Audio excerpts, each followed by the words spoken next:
Ooh, that one right there. Or even better, let's show her another one. That one right there. How about You're going to that? make it hard on her, boy. All right. I'm trying to make it easy on Now her. that right there is called a poison bird. She saw it and she wants it really bad. But I'm gonna tell her, you ain't getting that one. That one's dead right there. I wanna get the cripple that's swimming away out there on that brush line. There is a flag out there where there's a bumper planted. And I've gotta run her past this dead one that's real tempting to try and try to get her on that one further out there. Let's see how she does. Dead. Good. Back. Here. Now she's gonna try and go for it. Couldn't let you get off easy. How many you got out there? 3? That's it. That's all I'll do. I won't do any more until now. I think she knows poison I words. think she's like, this isn't a good deal right here. Whoa. Tell her no. I think it'd be worse if there was another one came out. Oh no. That's why you wanted me running this blind. But I didn't think of that. That was a good idea. That's pretty good. That's the hardest thing there is to train. Here, Bullet. I know you're getting hot. we'll see a lot of that in the Super Retriever Sit. series. It takes a lot of time. These dogs, how old's Bullet? Bullet, I think you just turned 4. He's 4, Katie's 5.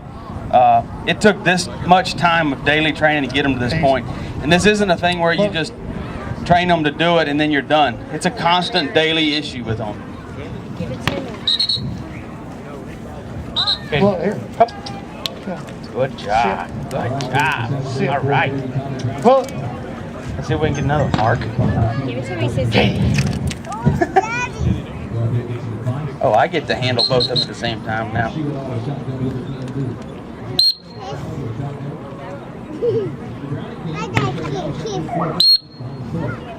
Here I am. Here. All right.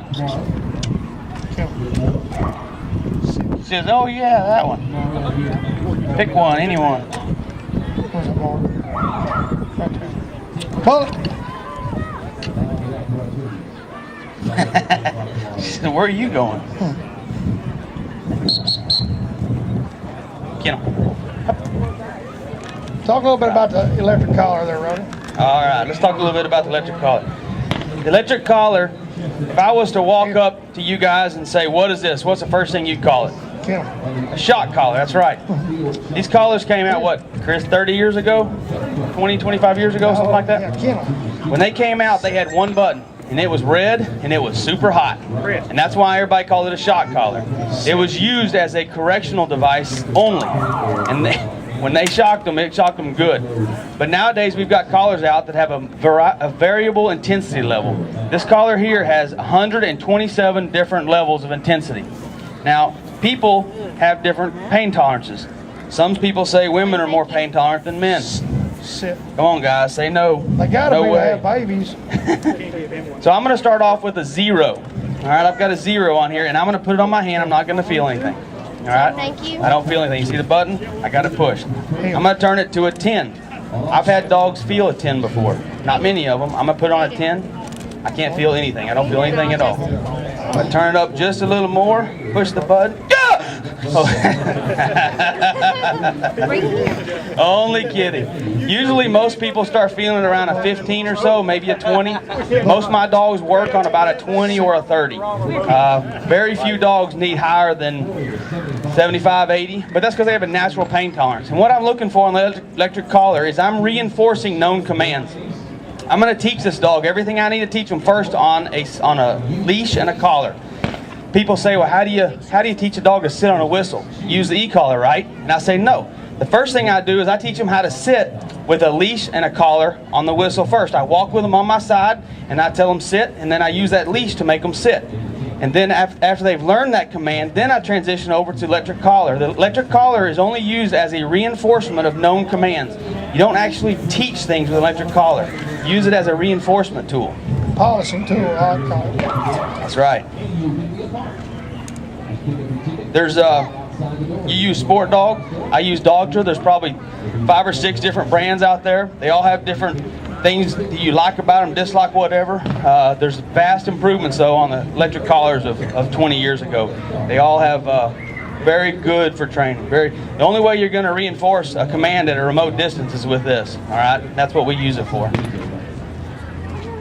Well, the main thing with the electric collar is you got to understand it's not a one-day fix.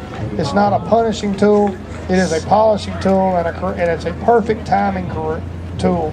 If you're out here and you blow the whistle for a dog that's been taught to stop on the whistle and he doesn't stop, and then you go out in the field to get onto him physically, by the time you get out there, he done forgot what he did wrong. We call them tennis shoe trainers. Yeah. Because you got to have a lot of tennis shoes to go So train when dogs. we train like with that. an electric collar, as soon as we blow the whistle, he doesn't stop, we can actually make a correction. He knows exactly what we were getting onto him for, and he knows next time when I blow the whistle, he better stop. So it's a great tool. It works great. There's no need anybody worried about it. It's got so many different levels. You can customize it to no matter what dog you have. A lot of my clients, when they first come out, they're so scared to use one. They're afraid to mess it up. And it is easy to push buttons and mess dogs up on them because people just want to get mad and then want to start pushing buttons. If you'll train a dog, what I'll tell a client to do is you're going to come in for your first lesson and we're not even going to use the e-collar. We're just going to use a leash and a collar. And when I'm comfortable and I know you know when to give a correction with a leash and a pinch collar, then we'll start using electric collar. The last thing I want a client doing is going out and buying an electric collar and then playing with it, trying to figure it out. If you can use a leash first, you can use an electric collar. We got anybody that has any questions? I know we got some people out here that are curious about how to fix their dog or how to do something. Yes, sir. Somebody have a question up here? All it takes is one question, and then the doors open up. Need somebody with one question. I got one. All right. Gunshot. How you break a dog?